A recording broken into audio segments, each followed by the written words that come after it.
साथ आज दो खास मेहमान मौजूद होंगे हमारे साथ। कांतिलाल छगनलाल सिक्योरिटीज़ के VP research and business development Mahesh Ojha ji कार्यक्रम में शामिल हो भी चुके हैं हमारे साथ। बहुत स्वागत है सर आपका, आज के दिन जुड़ना आपका, जब इतना इंपॉर्टेंट दिन है, वीकेंड से पहले आपने समय दिया, उसके लिए विशेष रूप से धन्यवाद sir. Good afternoon Sandeep ji. Sir ये जो जंग है, तेजड़िए जीत पाएंगे क्या? वीकेंड से पहले घबराहट बहुत हो जाती है। अभी तक आप देखें सर, जो फर्स्ट हाफ है ना वो तेजड़ियों के नाम रहा। मंदड़ियों ने कुछ कुछ चौके छक्के लगाने की कोशिश करी, ऊपरी स्तरों से गिरा दिया, वो थोड़ा बहुत खुश होंगे। जीतेगा कौन सर, बाजी कौन मारेगा? क्या आज मंदड़िए हार जाएंगे और तेजड़िए जीत पाएंगे वीकेंड से पहले? ये बात तेजी मंदी की नहीं है, बात है वैल्यूएशन की, बात है फियर की। और मेरे हिसाब से वैल्यूएशन काफी अट्रैक्टिव हो चुके हैं। और वैल्यू बाइंग आपने देखा लास्ट 3 डेज भी आया।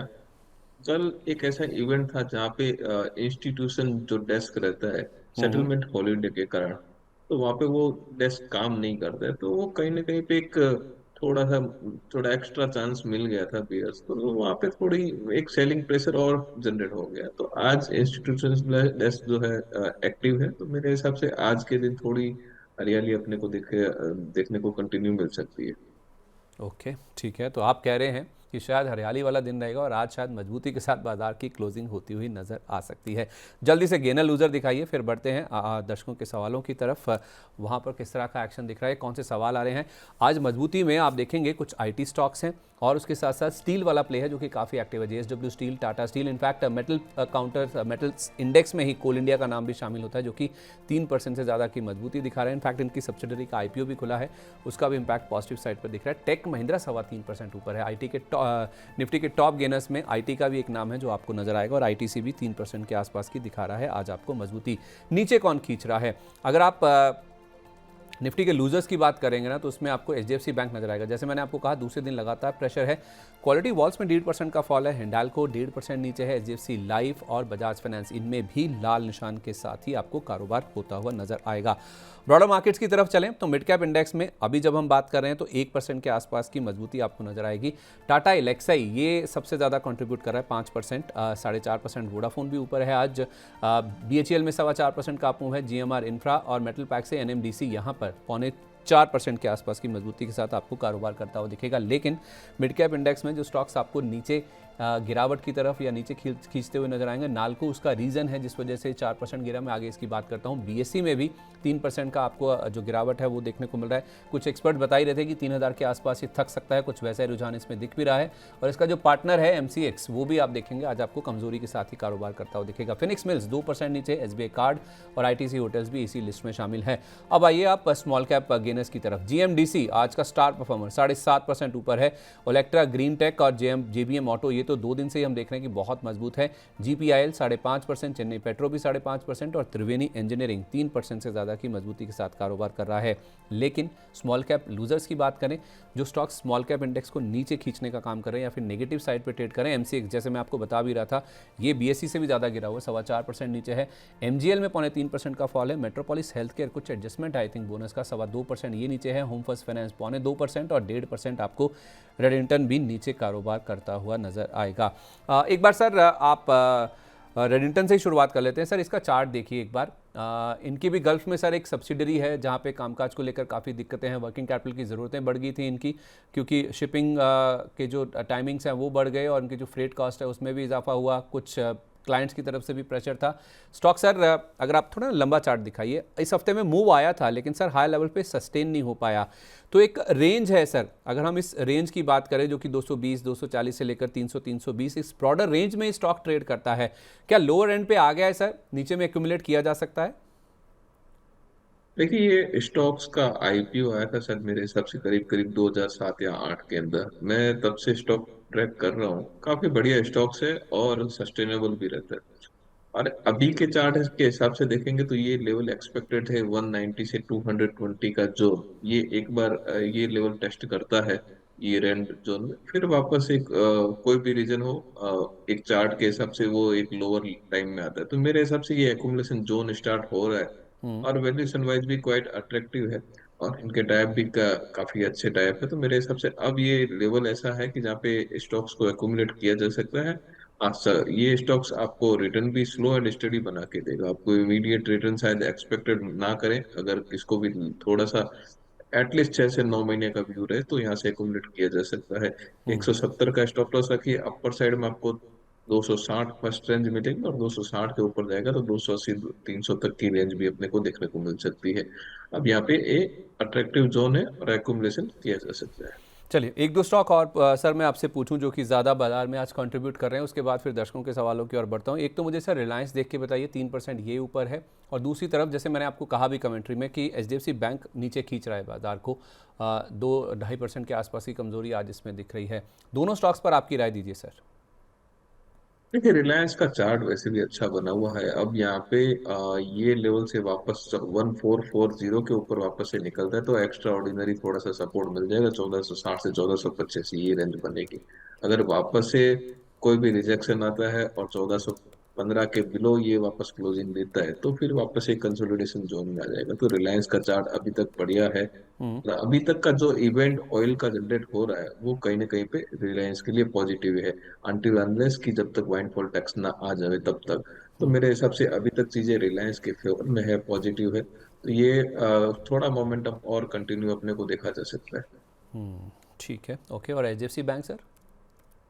देखिए, एचडीएफसी बैंक का चार्ट थोड़ा सा वीक हो चुका है, और ये कहीं ना कहीं पे जो कंसर्न दिखे थे उसके कारण से यहाँ पे लोगों के अंदर घबराहट है। बट आप वैल्यूएशन वाइज देखेंगे काफी अट्रैक्टिव है।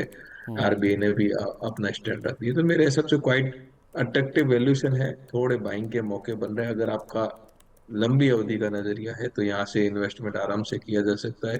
थोड़ा पेशेंस रखना पड़ेगा, क्योंकि इफ एंड बट्स जहाँ पे होते हैं थोड़ी सी, कुछ कुछ आउट फंड हाउस एग्जिट भी कर लेंगे, कुछ क्लाइंट्स एग्जिट भी कर लेंगे, थोड़ा प्रेशर जनरेट होता हुआ दिखाई देगा। थोड़ा कंसोलिडेशन यहाँ पे चल सकता है, 820 के ऊपर क्लोजिंग आएगी, वापस से ये स्ट्रेंथ वापस 850 880 की दिखा देगा।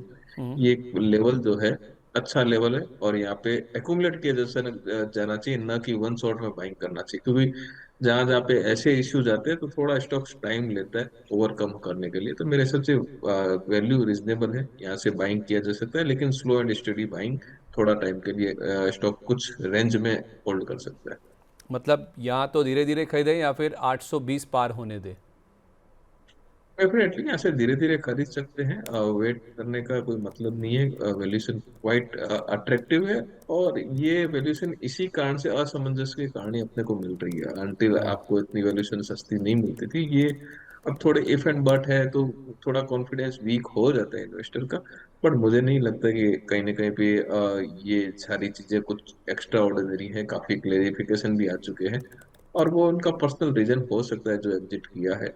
थोड़े इफेक्ट बर्ड्स रहते तो हर ऑर्गेनाइजेशन में बड़े लेवल पे रहते हैं, तो ये इतना कोई घबराने जैसा फिलहाल इवेंट ऐसा लग नहीं रहा है। मेरे हिसाब से ये बाइंग अपॉर्चुनिटी है।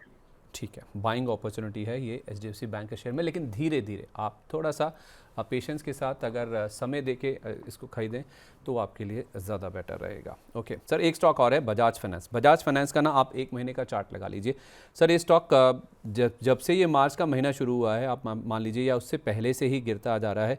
अगर मैं 20 फरवरी से देखूं, जो कि अभी आपको एक महीना दिखेगा, तो ये स्टॉक आपको 19% नीचे नजर आएगा। इस पूरे महीने में, मार्च महीने में भी देखें जो टाइम बीता है, अभी 18% के आसपास की गिरावट ऑलरेडी स्टॉक में हो चुकी है।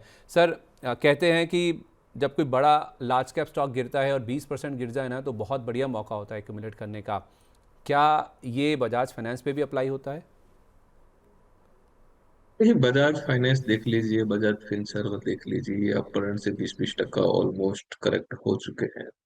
लेकिन अभी वापस रिवर्सल के साइन फिलहाल काउंटर में दिख नहीं रहे हैं। तो यहाँ पे एक्युमुलेशन टाइप के जिसकी अगर आइडिया है, वैल्यूएशन क्वाइट अट्रैक्टिव है, लंबा नजरिया है, तो कंपनियां काफी अच्छा ऑलरेडी कर रही है। लेकिन यहाँ पे वैसे ही है कि किसी ट्रेडर के हिसाब से देखेंगे तो थोड़ा वेट करना पड़ेगा, वापस से रिवर्सल चार्ट के ऊपर मेंटेन करेगा तब जाके होगा।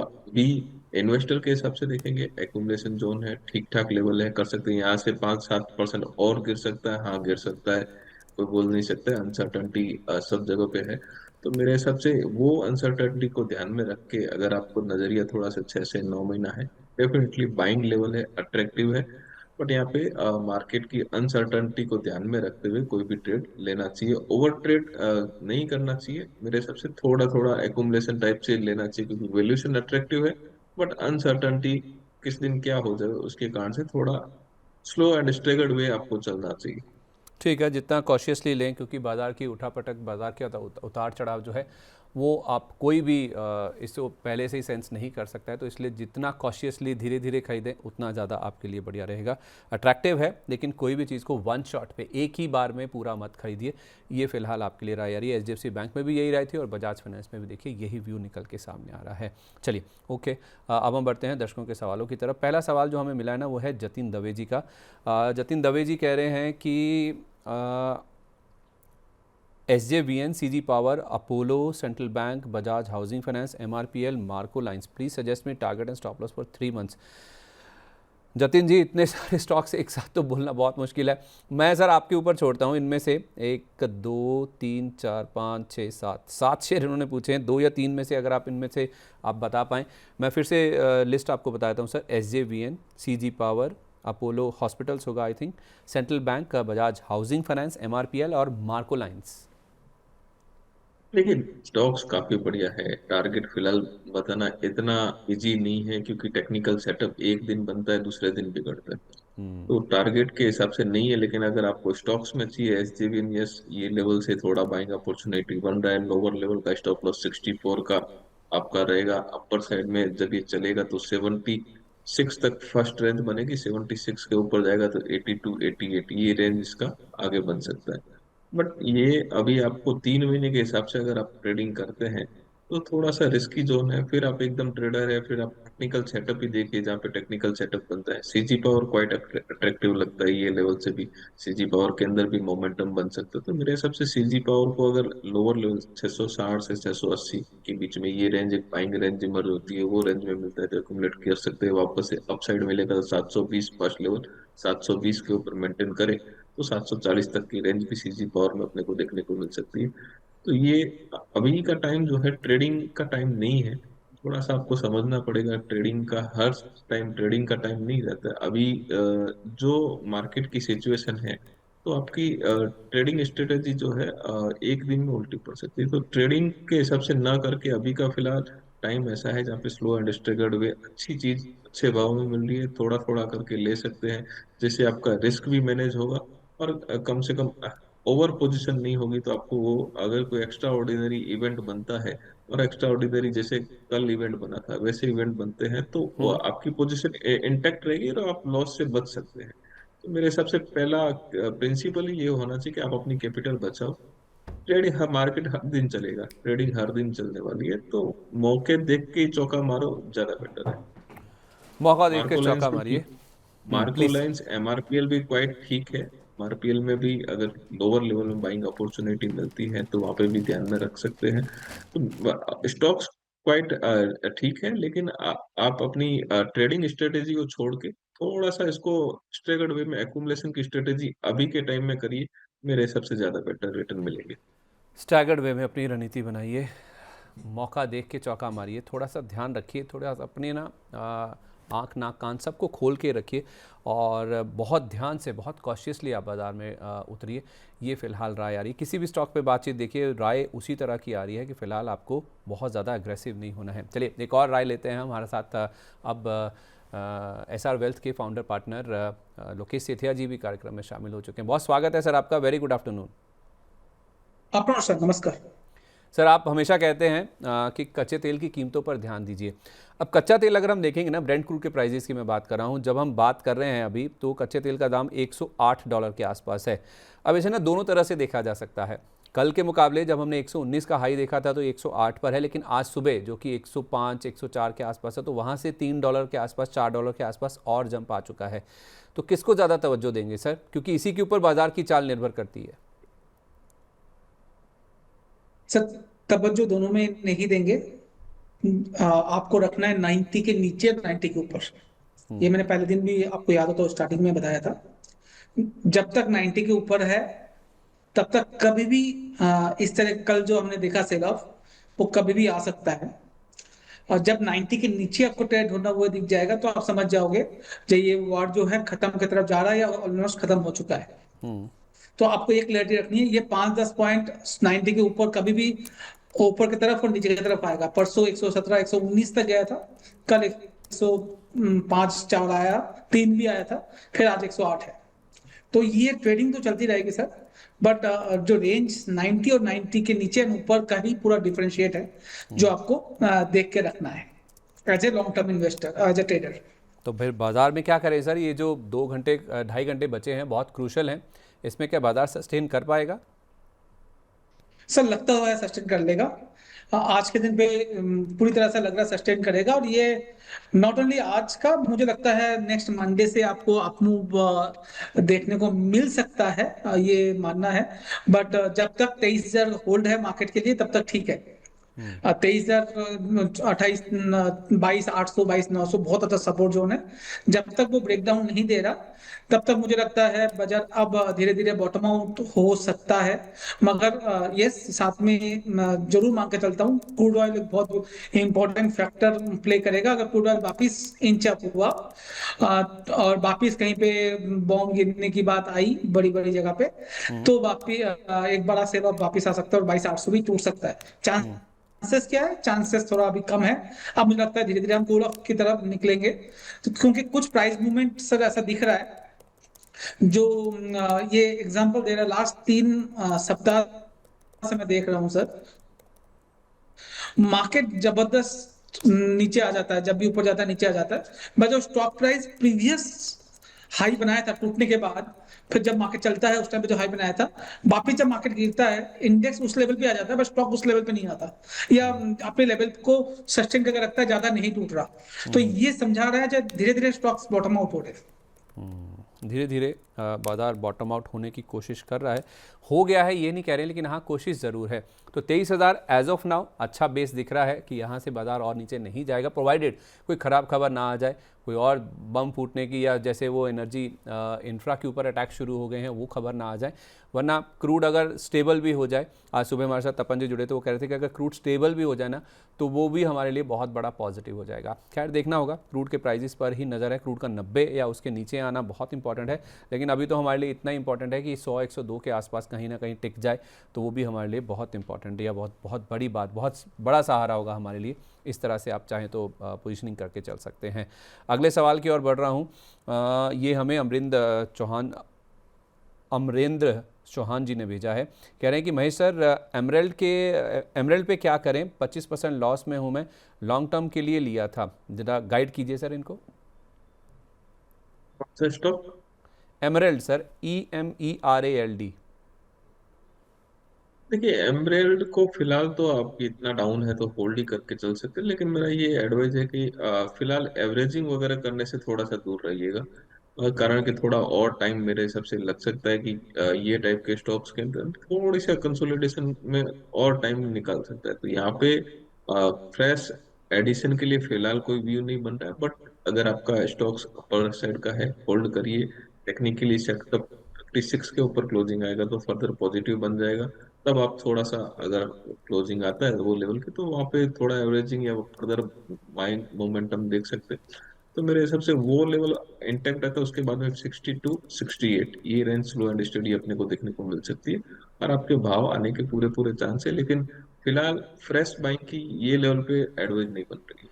ठीक है, ओके, परफेक्ट है। तो फ्रेश बाइंग ना करें, लेकिन हाँ ये ज़रूर है कि आप इसमें बने रह सकते हैं। नितेश सारंगी जी कह रहे हैं कि जमुना ऑटो मेरे पास 124 पर रखें। लोकेशन ज़रा देखिए इसको, जमुना ऑटो को 124 पर इनका सवाल है।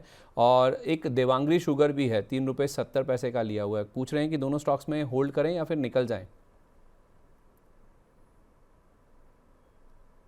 तो जमुना ऑटो होल्ड कर सकते हैं। आपका जो स्टॉप लॉस होगा वो 115 का या 114 का होगा, उसको होल्ड करके रखें, क्योंकि लॉन्ग टर्म एवरेज में यहाँ पर बहुत अच्छा सपोर्ट जोन है जमुना ऑटो में।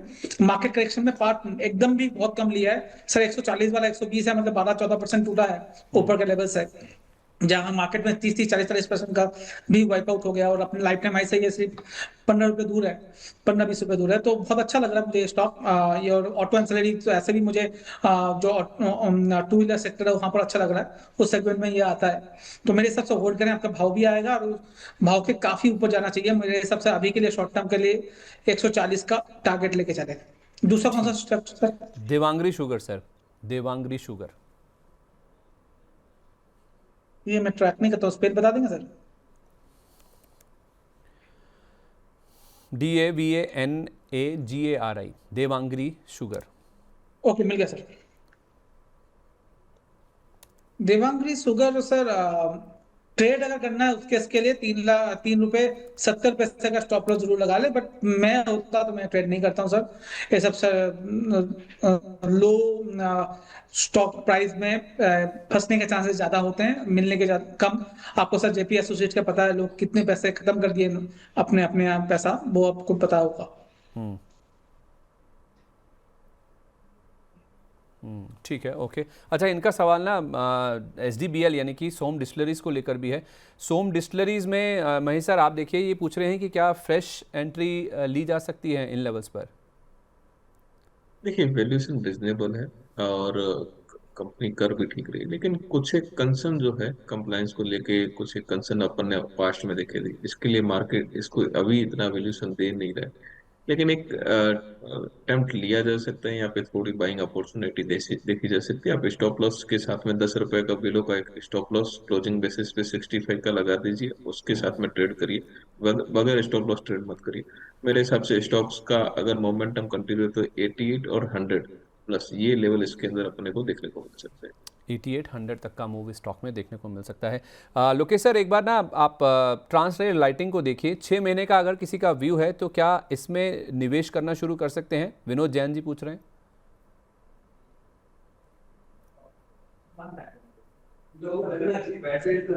ये मेरे हिसाब से किया जा सकता है, थोड़ा सा डाउन साइड रिस्क प्रोटेक्टेड है, अच्छा खासा करेक्शन हो चुका है। जो बड़ा कंसर्न है वो है 200 डे मूविंग एवरेज के काफी नीचे रेट कर रहा है, मगर ये कंपनी बहुत अच्छी है, वैल्यूएशन कंफर्ट जोन में है। उसके बाद ट्रांसमिशन, रेलवे ट्रांसमिशन बिजनेस में है ये। तो मेरे हिसाब से एक रिस्क बन लेके इसमें ट्रेड बनता है। 5-6 महीने का अगर टाइम आप दे रहे हो तो 450 440 का स्टॉप लॉस लगा लीजिए। 504 के करीब भाव चल रहा है, अगर इसमें मूव आया सर तो 650 700 भी हो सकता है। तो 40 पॉइंट डाउन साइड है, ऊपर की तरफ 150 200 पॉइंट है, तो रिस्क लेना चाहिए मेरे हिसाब से, कर सकते हैं इसमें। ठीक है, रिस्क लेना चाहिए इसमें, आप चाहें तो फ्रेश बाइंग की शुरुआत करके चल सकते हैं। अच्छा महेश सर, IDBI बैंक हम सब जानते हैं, इस हफ्ते की शुरुआत में क्या हुआ, इनके लिए जो बोलियां आई थी वो रिजर्व प्राइस के नीचे थी, पुष्टि नहीं हो पाई। बैंक ने भी क्लैरिटी दी है कि अभी तक सरकार की ओर से कुछ ऐसा ऑफिशियल वर्ड नहीं आया कि हम स्क्रैप कर देंगे इसका प्राइवेटाइजेशन या फिर जो विनिवेश का प्रोसेस है, लेकिन 70 रुपये के नीचे का लो लगा के सर थोड़ा सा बाउंस बैक करने की कोशिश कर रहा है। ये सुमित मुंजे जी का सवाल है, ये कह रहे हैं कि IDBI बैंक को मैं होल्ड करूँ या फिर सेल कर दूँ? बहुत अच्छे लेवल पर ले रखा है सर, उन्होंने 42 रुपये पर ले रखा है। 42 के ऊपर 42 पे लेके रखा है, 110 पे सोल्ड नहीं किया है, तो मेरे हिसाब से तो थोड़ा सा सरप्राइजिंग है। हाँ, इवेंट ये स्टॉक ऐसा है कि लास्ट 2 साल का, 2 साल या 3 साल के देखेंगे तो 105 110 ये रेसिस्टेंस लेवल से ऊपर नहीं जाता है, इससे वापस नीचे आ जाता है। तो ये अभी का इवेंट जो है प्राइवेटाइजेशन का, ये सब काफी टाइम से चल रहा था, और ये कभी भी स्टॉक्स जो है 105 110 के ऊपर सस्टेन किया नहीं इजीली काफी टाइम के लिए। तो मेरे हिसाब से अगर इनको वापस से 85 90 की रेंज मिलती है तो एक बार एग्जिट होने का ट्राई कर लें, ज्यादा बेटर रहेगा। फिलहाल स्टॉक्स के अंदर मोमेंटम जो है बेरिश साइड बना हुआ है, कोई भी अपसाइड मिलता है, मार्केट ठीक होता है तो वहाँ पे एग्जिट होने का ट्राई करें। अच्छा, ठीक है, ओके। लोकेश सर, टेरिल देखिए, transformers and rectifiers India limited, ये भी इनके पास है, सुमित जी के पास, कह रहे हैं कि मैंने 305 रुपये पर ले रखा है, अगर 1 साल के लिए चाहूँ तो मैं इसको होल्ड कर सकता हूँ क्या? जी सर, इसको होल्ड किया जा सकता है, कोई दिक्कत है नहीं। आपका भाव भी आएगा, और अगर मूवमेंट स्टार्ट हुआ सर तो एक बहुत बड़ा मूव आ सकता है स्टॉक पे, तो वो आपको 400 के करीब स्टॉक को लेके जा सकता है। तो अभी तो इसको होल्ड रखें, कोई दिक्कत नहीं है। डाउन साइड में सर 240 250 एक अच्छा खासा सपोर्ट जोन है, अगर वहां मिलता है किसी वजह से तो एवरेज आउट भी किया जा सकता है। अच्छा, ठीक है। एक सुपर चैट के जरिए सवाल आया है मदरसन सूमी को लेकर, साईं प्रवीण जी का ये सवाल है। महेश सर, मदरसन सूमी देखिए एक बार, इनका ना 34 रुपये पर लिया हुआ है, 34 का प्राइस है और 3 साढ़े 3 रुपये बन रहे हैं। ये पूछ रहे हैं कि क्या मैं होल्ड करूं या फिर इसमें से निकल जाऊं? मेरे हिसाब से होल्ड करना चाहिए क्वाइट। अगर आपका व्यू जो है 9 से 12 महीने का है तो इसको होल्ड करिए। 45 से 48 ये रेंज इसके अंदर आने वाले कुछ टाइम में शायद से देखने को मिल सकती है। लंबा नजरिया रखना पड़ेगा। अगर शॉर्ट टर्म है तो स्टॉप लॉस 3470 ये बनता है। थोड़ा सा मीडियम टू लॉन्गर टर्म रखेंगे तो शायद कंपनी काफी बढ़िया है, और लॉन्गर टर्म रखेंगे तो भी कोई दिक्कत नहीं है। मेरे हिसाब से इंडस्ट्री का आउटलुक भी ठीक ठाक है, तो यहाँ से थोड़ा और अपसाइड अपने को जगह है अपसाइड की। लेकिन अगर आप ट्रेडिंग करते हैं तो 3470 ये स्टॉप लॉस मान के चलिए।